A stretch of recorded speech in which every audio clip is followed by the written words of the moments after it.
Wanadhani ya bongo lala. Tumejamu sijifanye uja notice. Wanadhani ya bongo lala. Tumejamu sijifanye uja notice. Mwambie punde imechoka sana. Ni wengi mnamjua huyu dada, anaitwa Helen. Anapenda kuzungumza mambo ya serikali na kukosoa mambo ambayo viongozi wanafanya wrong na mambo ambayo viongozi wanafanya kinyume na sheria. Anafanya kama vile mimi nafanya. Na yote haya ni kwa sababu ya mapenzi ya nchi yetu na kwa sababu nchi yetu inadidimia. Katika siku kadhaa zilizopita amekuwa katika hatari kufuatafuata na watu ambao hawamuelewi. Watu wamefika mpaka ndani ya nyumba yake, wamevunja milango kuangalia yale magari. Si mnayajua yale magari ya Government of Kenya ambao ni number plate, ni makaratasi yameprintiwa, yamebandikwa juu ya number plate. Amekuwa katika hatari, lakini kwa sasa wasamaria wema wamemweka mahali salama. Helen, tunakuombea na wengine wote. Lakini mnafaa muelewe na mjue kitu kimoja, ambao mnafuatafuata watu wakizungumza mambo yenu, wakianza kuzibua mambo yenu. Mimi mumenipeleka kotini mara kadhaa. Jana nilikuwa kotini. Lakini tunafaa tuwaeleze kitu kimoja. Kenya ni nchi yetu sote. Na Kenya ikiwa haina amani, haiko mahali pazuri, familia zetu na wananchi wezetu wa Kenya ndio watateseka. Wa Kenya sisi sote ni kitu kimoja. Hakuna Msomali, hakuna Mjaluo, hakuna Mkamba, hakuna Mkisia, hakuna Mijikenda, hakuna nini. Kama wewe ni Mkenya, sote tuna haki ya kuishi Kenya. Kando na ukabila, kando na mambo mengine, sisi ni wa Kenya. Kwa sababu it's not normal at all.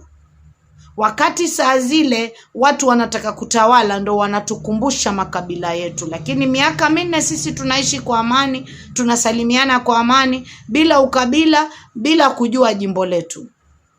Kenya ni yetu sote na hatuwezi tishiwa maisha. Na kuna kitu kimoja ambacho wanasiasa wanapenda kukifanya. Ikifika katikati ya siasa wanatafuta watu wote wale ambao wanahamasisha wananchi kuhusu wanasiasa fulani ama vile nchi inavyokwenda. Wanatafuta vile watawafunga midomo ndio wapate kupigiwa kura na amani. Sasa tuwaambia hivi, mnaweza ua mtu mmoja, lakini ndiyo kazi inazidi. Bula alipokufa bado tunaendelea na bado tutaendelea, kwa sababu ukiua mtu mmoja, ukiintimidate mtu mmoja, ujue kuna wenzake 10 kama yeye. Helen, tunakupenda sana. Sote tuko na wewe, na yoyote ambaye atajisikia yuko katika hali kama ya Helen, naomba tufikiane, tuwasiliane. Sisi sote ambaye tunapenda Kenya na moyo wetu, na hatuko tayari kuangalia watu kidogo wanataka kutuharibia Kenya kwa kutumia ushuru wetu. Mnajua ni kwa nini tunazidi kufanya hivi? Because we don't do what we want. We do what is required. And for as long as we live, us ambao tuko patriotic, mnanielewa, sisi wazalendo, kupaza sauti tutapaza. Kuamsha Wakenya tutawaamsha. Kuambia Wakenya ni kiongozi gani mfisadi, ni gani ameiba, tutawaambia. Mwisho wa kuishia ni Wakenya wataamua wamchukue nani na wamwache nani. Lakini tunawaambia Wakenya, hata mkafanya mistake gani ya kupigia wale, mkilalamika malalamishi yenu tutayaangaza. Kwa sababu we cannot give up on our country. We cannot give up on Kenyans. We believe one day, one time, very soon, our voices are going to be heard. Now we know these voices, we are rising every day. They are not falling on the dead ears. We love you, Helen, and we are glad that you are safe.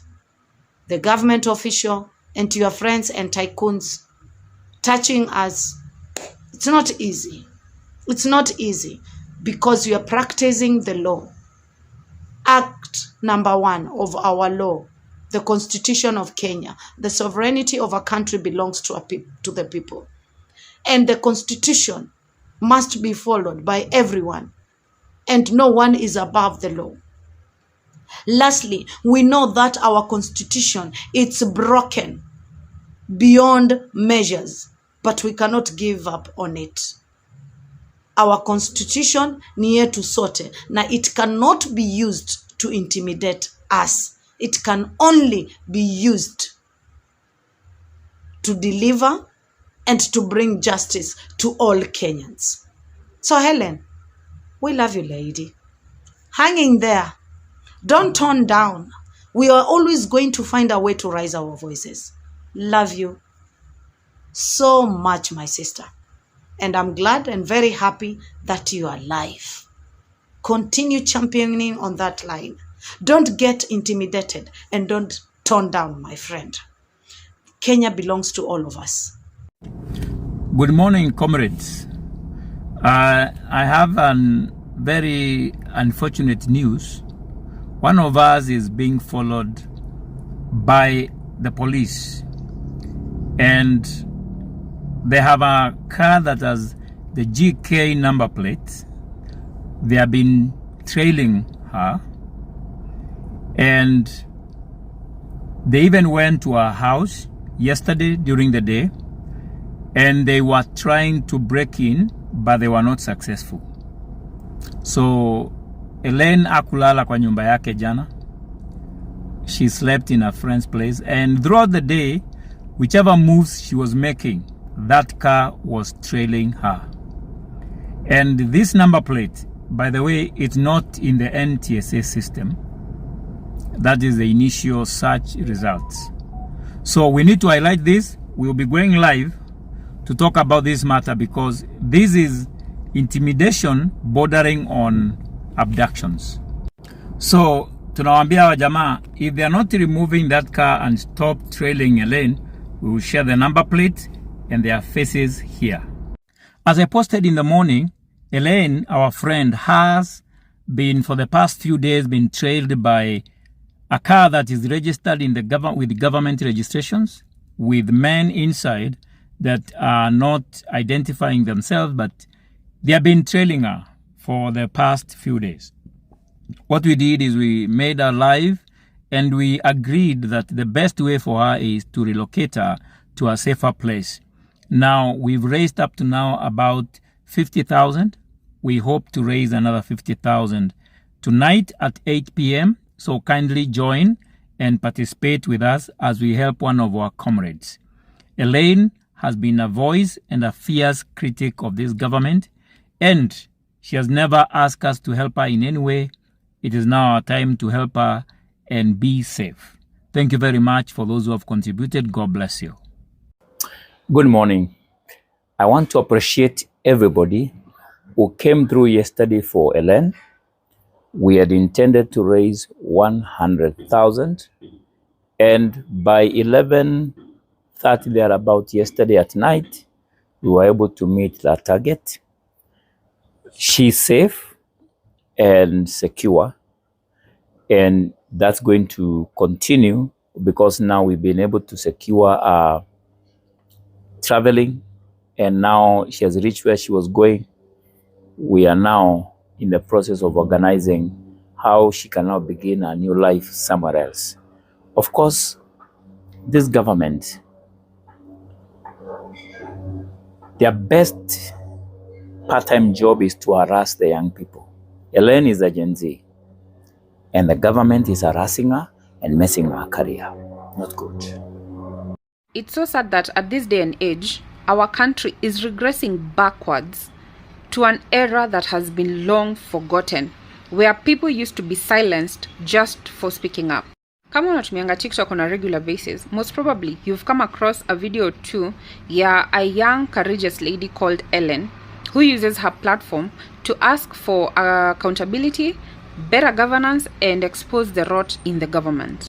She has so much courage and so much fight in her that some higher-ups are feeling intimidated enough to send people her way to either intimidate her or silence her. Mpaka sai bado hatujajua exactly why she's being followed, but anafuatwa. Ukipatana na hii post, share the hashtag, repost this video if you can, make your own video if you can, and let's amplify this to as far as we can.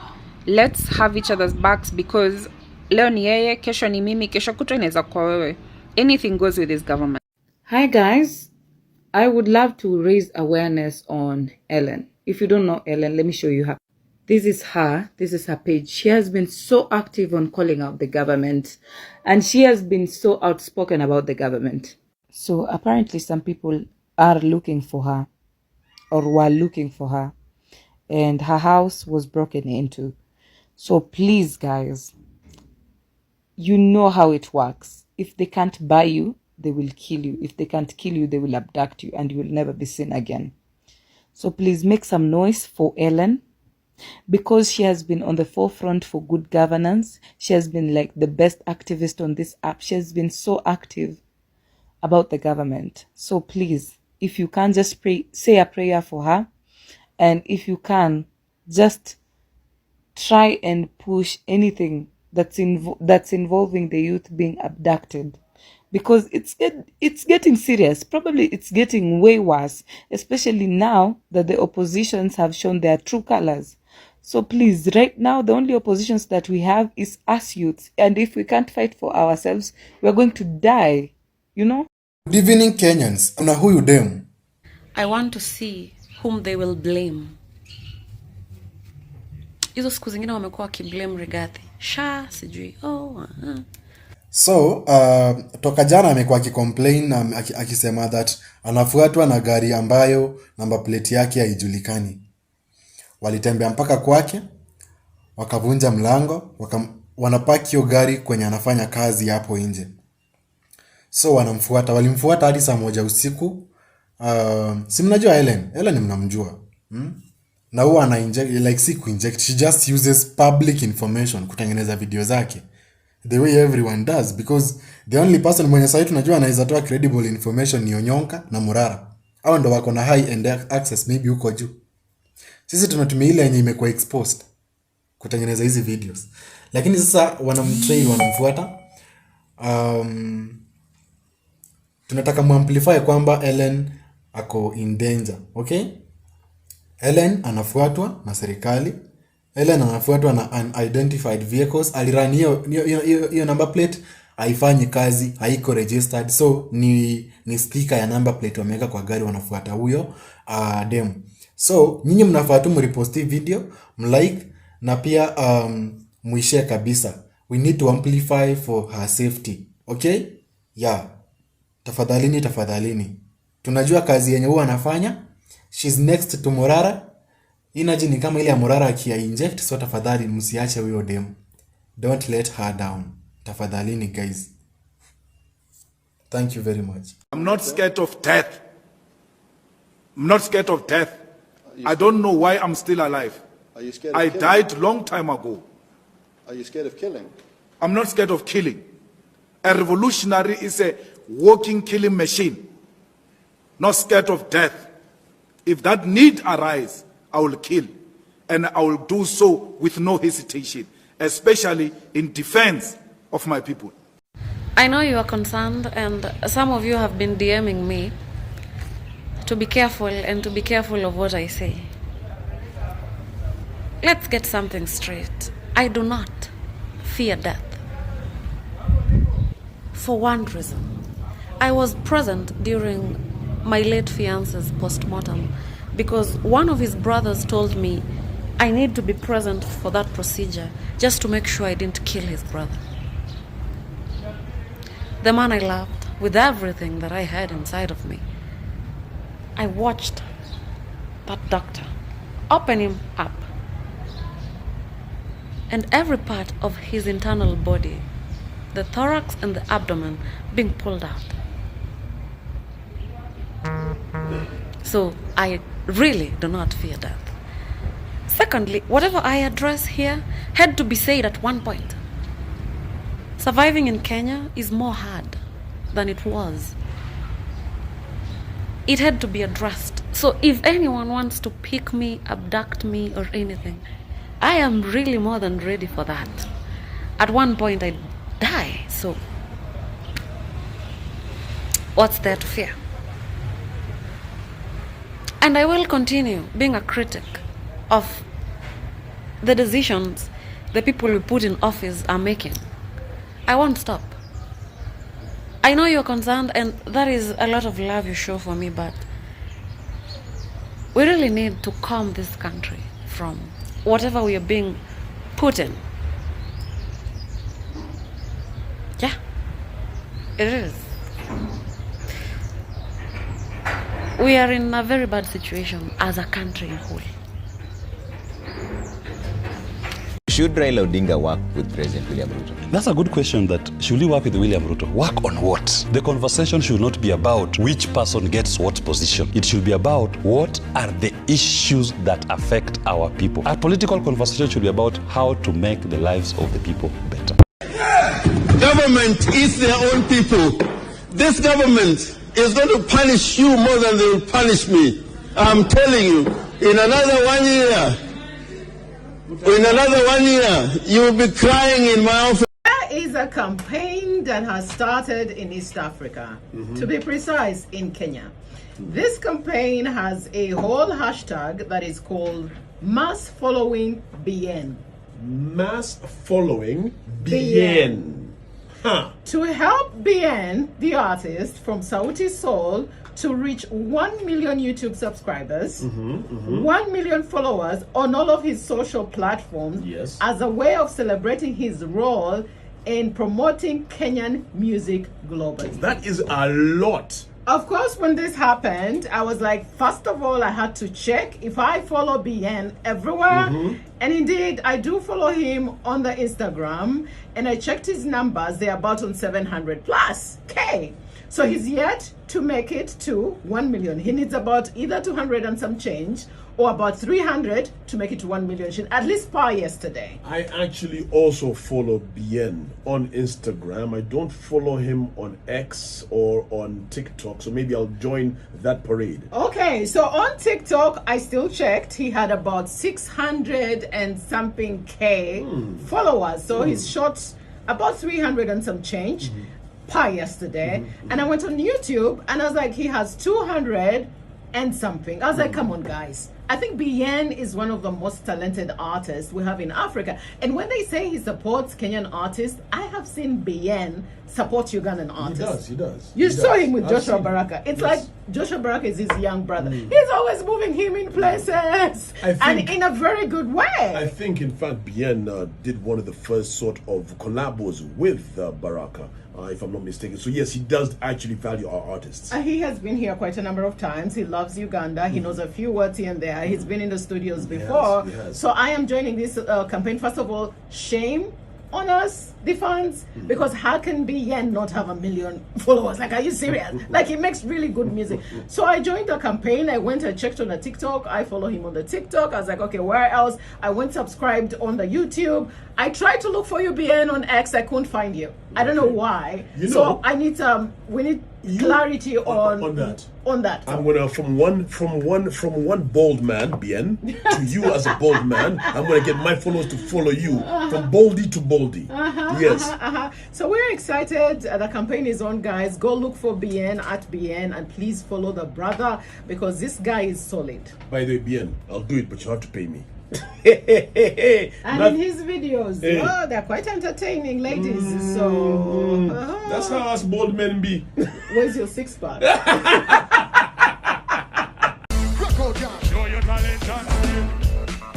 Hey, give me that flag. Give me this. Give me this. Give me this. Pass it. Pass it. Pass it.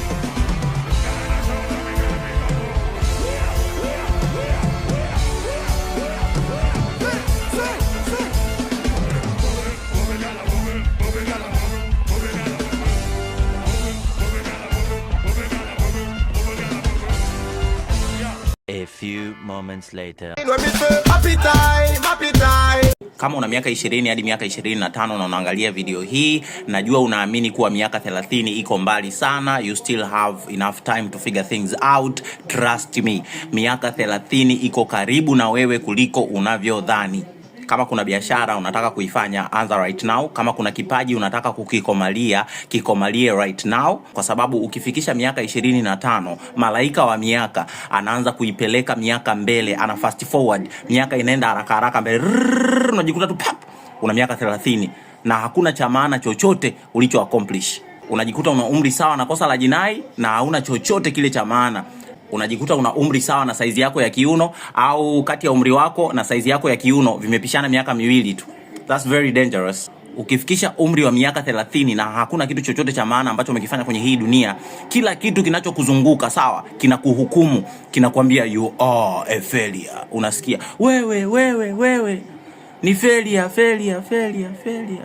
You ain't. Shit. Wazazi wako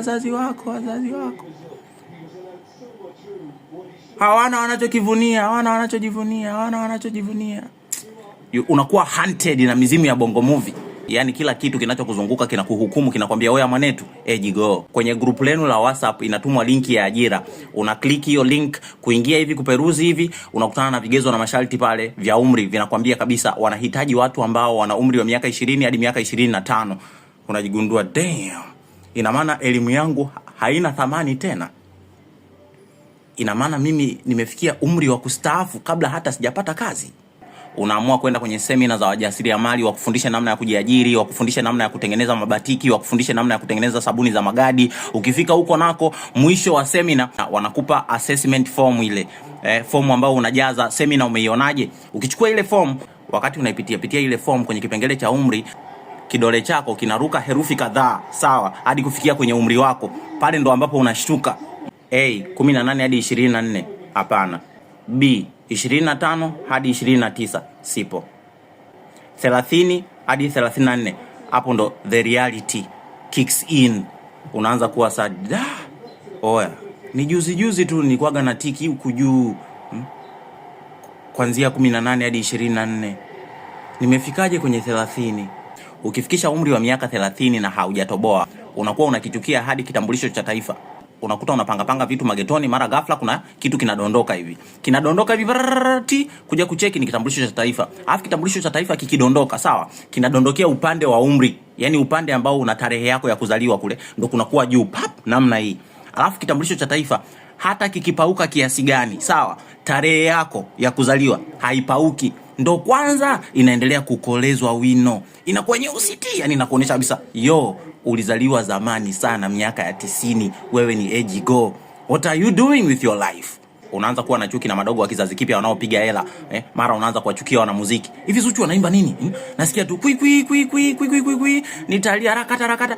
Unaingia YouTube, unakutana million views, comments kibao. Kwa kipi? Muziki wa mabantu wanaimba nini?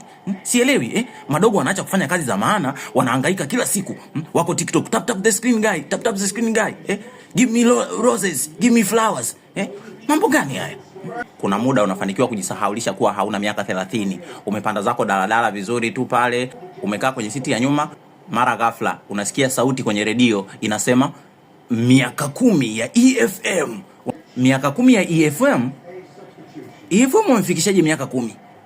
Oya, EFM si walianza nikiwa na graduate form 6. Kipindi na graduate form 6 ndio EFM ilikuwa inaanza. Kipindi kile nilikuwa na miaka 20. Kama EFM wamefikisha miaka 10, na maana 20 ongeza 10. Na miaka 30. Ngoja nianze kuhesabu. Nilizaliwa 1990. Kweli na 30. Damn. Ukiwa na miaka 30 na hujatoboa, ndo muda ambao wewe unatakiwa uanze kutumia skills na ujuzi wa kombolela kutoka utotoni, kwa sababu huu ndo muda mwafaka wa kutumia hizo skills. Unatumia hizo skills za kombolela kujificha. Ukutana na marafiki zako ambao mlisoma nao shule moja, ambao wengine uliwaacha vidato kadhaa, wamefanikiwa kuliko wewe. Ukikutana nao town, lazima uanze kuapply kujificha, yani ni kushrink tu nyuma ya migongo ya watu. Asinione. Huyu mshikaji alikuwa anakuwa gawa mwisho darasani, akiniona anateseka hivi na miguu imepauka nasubiria daladala, hapa ataona sio unyama, inabidi unajificha fulani hivi hadi akipita ndo unaona clear.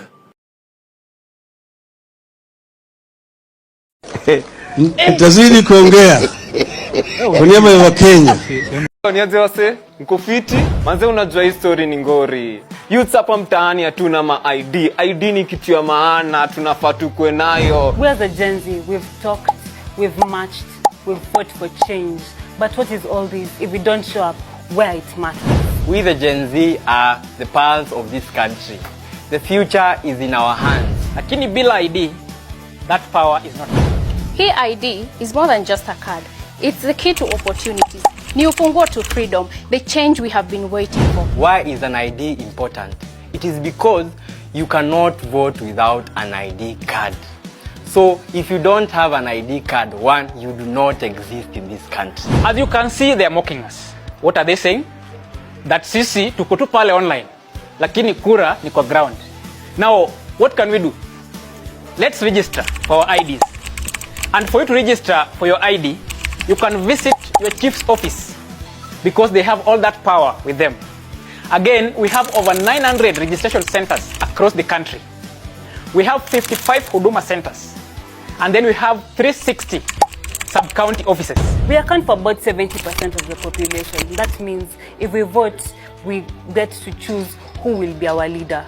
2027 will be our moment as the Gen Zs. Ngoja kwanza. We work hard, we push our boundaries, but when it comes to choosing the leaders to determine our future, we are not involved anywhere. Our voices na numbers zetu hazimati mazee. So what are we supposed to do? Go get your ID, register as a voter, and then come out and vote in 2027. It's that simple. My fellow young people, the Gen Z, it is high time we understand the politics of our country. We must understand what role politics play in our lives. And until we get politically mature, we will always be maneuvered, swayed, or deceived into supporting people politically, those who don't have Kenyan interest at heart. 2027, without your ID, you will not be able to vote. What are you doing without your ID? I will urge all of us to hold each other accountable. Uliza mzae, uliza madhe, uliza beshte yako kama akona ID. The cost of living is going high. They are killing us and abducting us every day. What are we supposed to do? We're supposed to send them home. How are we going to send them home? You make sure you have your ID for 2027 so that we make sure we pump new blood of good leadership and are good leaders and have a better country because our motherland is where we are. Identity yetu, Kenya ni yetu. Our future, our choice. Identity yetu, Kenya ni yetu. Identity yetu, Kenya ni yetu. We can do this, guys. Twende tukapate ID bana. Mimi mwenyewe niko na ID yangu. Here's my ID. Salute you all. To my fellow young Kenyans, if you are not a registered voter, please make the time to go and register as a voter. Because Kenya's future depends on you and me. So how do you register? There are IEBC offices in every constituency, and that is where you register. So please find the location of the IEBC office in your constituency and register. All you need to carry is your identification card or your passport. There are those who are saying that Huduma centers are registering voters. Huduma centers do not have an IEBC desk as of now, maybe later. So please go register and let's prepare to save Kenya together. And for those who have registered, please go to the IEBC portal and verify your details. Please. Now, so some of you are very wicked. And I don't have up to 10,000 subscribers on YouTube. Some of you are my village people. You are my village people. I will not hide mouth. All of you are my village people. You are the one that is following me. Go and subscribe to my YouTube to prove to me that you are not my village people. Thank you. Wa Kenya. Ati Trump aliweka Biblia chini akaanza kazi. Na kuna mwingine aliweka Biblia chini akaanza wizi. Nyinyi mutakujiwa. Nyinyi ongeeni tu hivyo. By the way, guys, if y'all have not realized, Trump has been a sworn-in president for less than 48 hours. But the changes he's already making are massive. Like, he's making big decisions in less than 48 hours. In less than 48 hours, amemaliza LGBTQ. Amesema huko kuna gender mbili peke yake, male and female. In less than 48 hours amerudisha TikTok. In less than 48 hours anyway, na kuna huyu wenyu anafanya campaign. Anafanya campaign. Ai, Mungu tusamehe. Anafanya campaign. Anafanya hey. Mheshimiwa William Ruto, wewe ni mwizi, msaidizi wako ni mwizi, na lazima tunaomba kwamba Mheshimiwa William Ruto, omba Wakenya msamaha. Omba Wakenya msamaha kwa sababu ya yale maovu ambayo uliyafanya na Wakenya wanaumia. We will not tire. We will not be scared. Tuko tayari. Polisi wajitayarisha mpaka jioni ni kukimbiana hapa na pale. Wanasa Kwame. Wanasa ai. Wanasa Wololo. Wanasa Enda pole pole.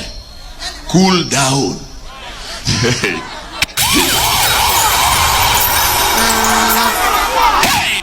We are not cooling down any soon. In fact, it might get hotter. We will consolidate Kisungu kubwa.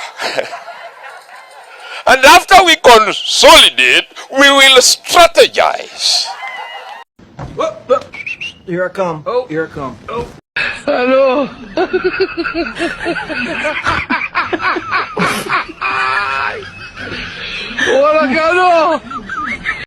And don't buy into the political rhetoric of trying to divide you into tribes. Yes. Our problems are not tribal.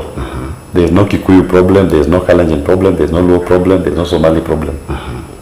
There is no Kamba problem. Yes. Chief share knows no tribe.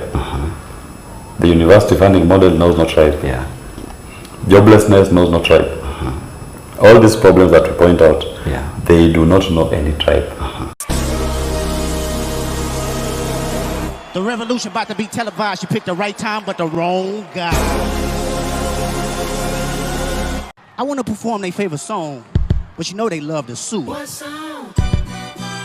Yeah, that song. Maybe I think about it. Oh, no. Know what? I slow it down. Say, ladies, do me this solid. Kusambaza hiyo message. Thank you. Fagia? What? I'll take it Karibu, to all karibu. the corners. You take it to the entire nation. Yes. Eh? Yes. It is a very solid car. Thank you, sir. Ndugu yangu, God bless you. fagia wote. Kazi yangu. Asante. Good luck, my brother. Thank you so much. Good luck. God bless Good luck. you. I appreciate All the it. best. Thank you, sir.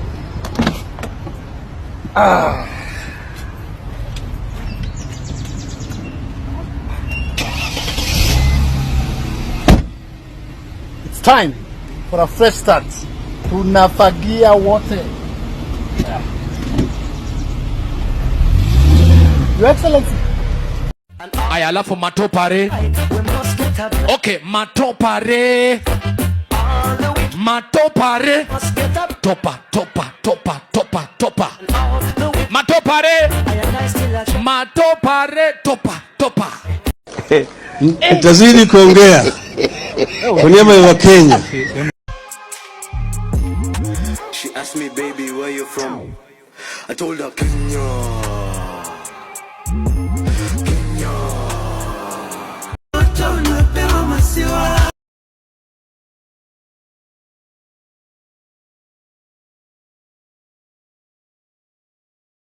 I beg of us, I really want to beg of us today, as the chair of UDA, let's stay focused to what it is we promise those hustlers. Because if we don't deliver, those hustlers will send us out of power, and they'll send us with vengeance.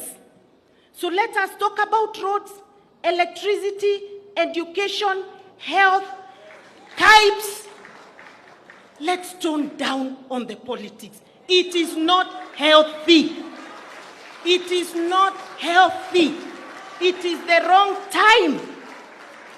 Kuna nchi inaweza sikia kuchukua William Ruto. Wanaweza mchukua kwa sababu sisi wananchi we don't need him.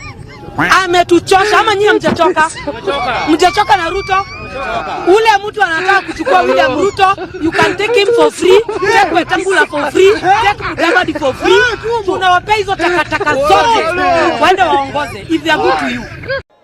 Majenzi mko? Kazi mnafanya kwa mtandao ni mzuri sana. Na tunapongeza nyinyi. Na muendelee. Mtaendelea. Lakini mtandao peke yake haitoshi. Tunataka mjiandikishe kama wapiga kura.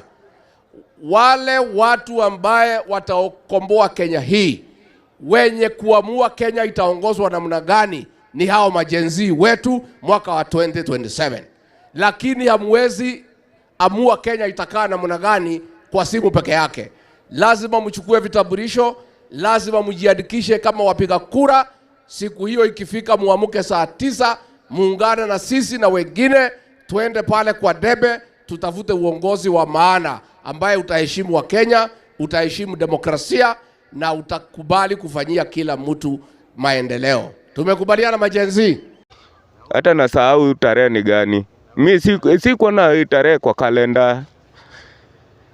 Na mimi hata sina haja nayo. Mimi chenye niko nayo nayo ni serikali ya 2027. Huyu mkata ushuru tumtoe. Na tuungane si wote. Meta vile naona nisha reject hiyo finance bill 2025. Ningoje tu date ya maandamano. Juu mambo yendi bana. Mimi hata wafanye nini? Mimi nisha reject. Mfanye nini? Nisha reject. Mfanye nisha reject. Nime reject. Mtoe date ya maandamano sasa. And we are not alone. There's a new force of nature at hand, stirring all over the world. They are the young people whom, frankly, we have failed, who are angry, who are organized, who are capable of making a difference. They are a moral army. And the most important thing that we can do for them is to get the hell out of their way. Kwanza mimi ikifika 2027 naiba mpaka kura ya madhangu na budangu. Sitaki warudi tu huko tena. Sima youth church anuka. Madha zetu bado Ruto unaenda home na 13 parliament tunaivunja. Wende home wote tuanze fresh. Mr. Speaker, sir, I'm here to address you. You must go. Ruto must go. Kwapa na hatuendi. Kwapa tunalala huku na hatuendi. We don't fear you guys. You hypocrites. We don't fear you. Mr. Speaker, we don't fear you. Tuko ndani. We stomped inside. Sisi ni nani? I'm inside. Niko ndani. Na tunamalizana na nyinyi. Tunamalizana na nyinyi. Mmetutesa sana. Today is today. You must hear our cry. Sisi ni sisi. Utatusikiza. Hii ni bunge yetu. Sisi tumewafanya mko hapa. This is our parliament. You must hear us. Kama hamna masikio, tutawafanya msikie. Poa manze. Sasa nini? President tunataka kuambia uko na miaka 2 katika ofisi. Na wananchi hawa they will punish you na hata ukiwa na pesa kwenda kutoa nje. Wacheni tu mimi niseme na mapema.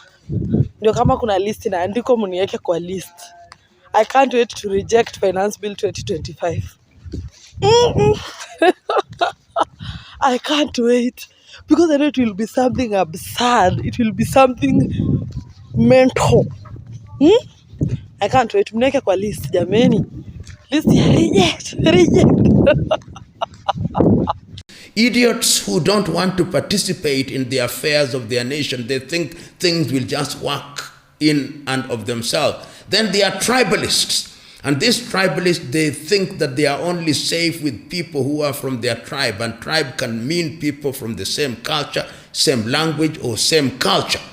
Then they are citizens. These are individuals who are responsible and know that when you want to be served, you must give those who have the desire and the intellectual capacity to serve you. In many societies, It is only a small percentage of people that can be called citizens, not more than 5%. And if a society wants to grow in the right direction, civic education is what will help the idiot and the tribalist to become a citizen.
Mungu yetu itoe Ruto Kenya, hata kama angalau na jali. Sisi Kenya tumechoka na Ruto, maisha imetuharibikia, analipisha mpaka sodo ya wamama. Pure kabisa Ruto. We don't like you, go home. Sasa tafuta kiongozi ambaye anapenda mwananchi na anapenda kijana kama sisi. They want to be described as honorable even when they are horrible.